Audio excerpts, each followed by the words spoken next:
ताजमहल, ये नाम सुनते ही जहन में क्या आता है? मोहब्बत की एक बेमिसाल निशानी, है ना? लेकिन क्या यही पूरी कहानी है या कुछ और भी है? चलिए आज इस शानदार इमारत के इतिहास और इससे जुड़े कुछ रहस्यों की परतों को एक-एक करके खोलते हैं।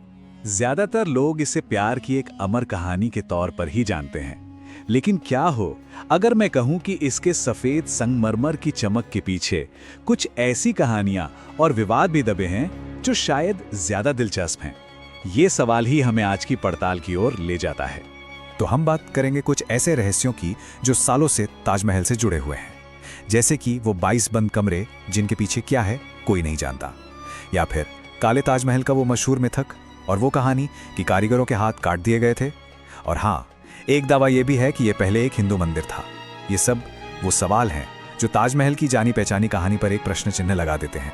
ठीक है, तो आज हम अपनी पड़ताल को इस तरह आगे बढ़ाएंगे। सबसे पहले हम उस कहानी को समझेंगे जिसे सब जानते हैं, यानी प्यार के प्रतीक वाली बात। फिर देखेंगे कि इसे बनाना अपने आप में कितना बड़ा काम था, मतलब एक ग्लोबल अचीवमेंट। इसके बाद हम कारीगरों से जुड़े मिथकों पर बात करेंगे और फिर काले ताज और इसकी नींव में छिपे रहस्यों की गहराई में उतरेंगे। आखिर में हम ये समझने की कोशिश करेंगे कि इस स्मारक की असली कहानी आखिर है क्या। तो चलिए शुरू करते हैं। सबसे पहले उस कहानी से जिसे हम सब ने सुना है, जो इसकी ऑफिशियल हिस्ट्री है, क्योंकि इसी कहानी की नींव पर बाकी सारे मिथक और रहस्य खड़े हुए हैं। ये कहानी है मुमताज महल की, जिनका मतलब था महल का सबसे अनमोल रत्न। वो मुगल बादशाह शाहजहां की सबसे पसंदीदा बेगम थी और 1631 में अपने 14वें बच्चे को जन्म देते समय उनकी मौत हो गई। कहते हैं कि ये पूरी की पूरी शानदार इमारत शाहजहां के उसी दुख और बेपनाह मोहब्बत का नतीजा है। तो हुआ ये कि 1631 में मुमताज महल की मौत के फौरन बाद शाहजहां ने इस मकबरे को बनाने का हुक्म दिया। काम उसी साल शुरू हो गया और इसे पूरा होते होते साल लग गया 1653, मतलब 2 दशक से भी ज्यादा का वक्त। और नतीजा, मुगल वास्तुकला का एक ऐसा शाहकार जिसे आज तक कोई टक्कर नहीं दे पाया। अच्छा, प्यार की कहानी तो ठीक है, पर अब जरा इसके बनने की कहानी पर आते हैं। ये समझना बहुत जरूरी है कि ताजमहल सिर्फ एक इमारत नहीं है, ये उस जमाने का एक, कह सकते हैं, एक ग्लोबल प्रोजेक्ट था, अपने आप में एक अजूबा। आप अंदाजा लगाइए, इसे बनाने के लिए करीब 20,000 कारीगर और मजदूर लगे थे। 20,000? ये एक छोटी मोटी सेना के बराबर है। और इसे बनने में लगे पूरे 22 साल। अब ये जो 22 का आंकड़ा है ना, ये सिर्फ एक नंबर नहीं है, एक बहुत दिलचस्प बात है। कहते हैं कि जो मुख्य दरवाजा है उस पर बने 22 छोटे छोटे गुंबद, वो इन्हीं 22 सालों की निशानी है। इसका सामान भी कोई आसपास से नहीं आया था। सोचिए, सफेद संगमरमर तो आया मकराना से, लेकिन जेड और क्रिस्टलाइट चीन से, फिरोजा तिब्बत से, लापिस लाजुली अफगानिस्तान से और नीलम श्रीलंका से, मतलब पूरी दुनिया से कीमती पत्थर मंगवाए गए। और इन सब को आगरा तक पहुंचाने के लिए 1000 से ज्यादा हाथियों का इस्तेमाल हुआ था। कमाल है ना?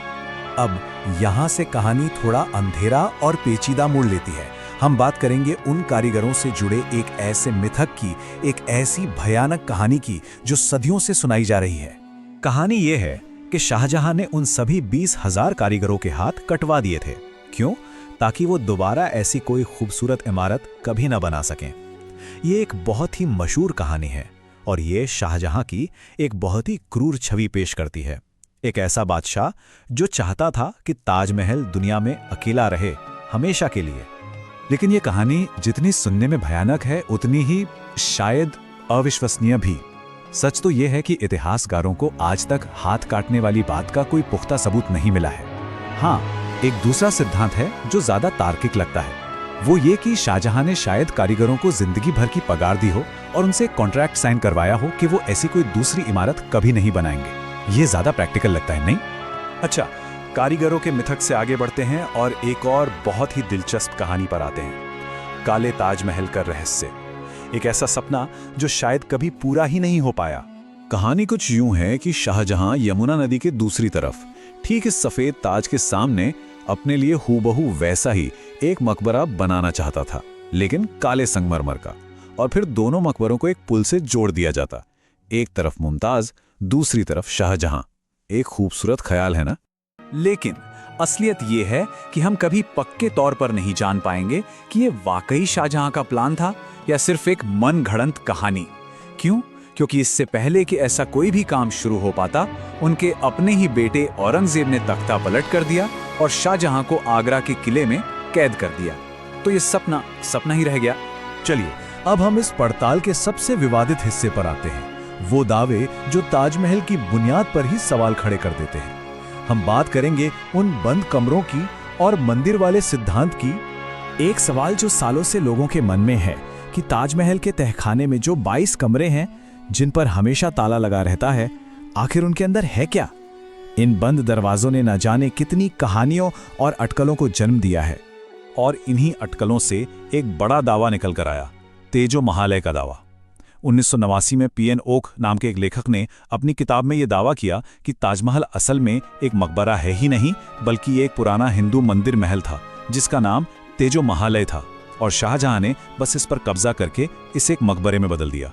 अब इस पर ऑफिशियल स्टैंड क्या है? देखिए, भारत के सुप्रीम कोर्ट में इन कमरों को खोलने के लिए याचिका डाली गई, जिसे कोर्ट ने खारिज कर दिया। और जो हमारी आर्कियोलॉजिकल सर्वे ऑफ इंडिया है यानी ASI, वो भी साफ कहती है कि मंदिर वाले दावे को साबित करने के लिए कोई भी सबूत मौजूद नहीं है। तो एक इतिहासकार के नाते ये बताना जरूरी है कि ये थ्योरी भले ही पॉपुलर हो, लेकिन इसे कोई आधिकारिक या पुरातात्विक समर्थन हासिल नहीं है। तो फिर इन सब बातों का मतलब क्या निकाला जाए? इतिहास, मिथक और इन अलग अलग कहानियों के बीच हम ताजमहल को कैसे समझें? तो अगर हम इन सारी मिथकों और विवादों को एक पल के लिए साइड में रख दें, तो हमारे पास क्या बचता है? वो सच जिसे कोई नहीं नकार सकता, ये कि ताजमहल मुगल वास्तुकला का एक बेजोड़ नमूना है। इसे शाहजहां ने मुमताज महल के लिए बनवाया था। इसमें फारसी, इस्लामी और भारतीय डिजाइन का एक खूबसूरत संगम देखने को मिलता है। इसे हजारों कारीगरों ने मिलकर बनाया था। और एक और दिलचस्प बात, इसकी नींव लकड़ी पर टिकी है जिससे यमुना नदी का पानी नम रखता है। तो मिथकों के परे भी ये कला और इंजीनियरिंग का एक अजूबा है। तो आखिर में हम ये कह सकते हैं कि ताजमहल सिर्फ पत्थर और संगमरमर की एक इमारत नहीं है, ये एक जीती जागती कहानी है, एक ऐसा कैनवस है जिस पर इतिहास, आस्था और मिथक सब अपनी अपनी तस्वीरें बनाते हैं। और ये मिथक जिंदा क्यों रहते हैं? शायद इसलिए कि ये खूबसूरती, ताकत और छिपे हुए सच को जानने की हमारी इंसानी फितरत से सीधे जुड़ते हैं। क्योंकि किसी भी महान स्मारक की कहानी कभी खत्म नहीं होती, वो हमेशा लिखी जाती रहती है। ये सोचना वाकई दिलचस्प है कि आज से 400 साल बाद आने वाली पीढ़ियां ताजमहल को किस नजर से देखेंगी, वो इसमें कौन से नए मतलब ढूंढेंगी और इसके बारे में कौन सी नई कहानियां बनाएंगी।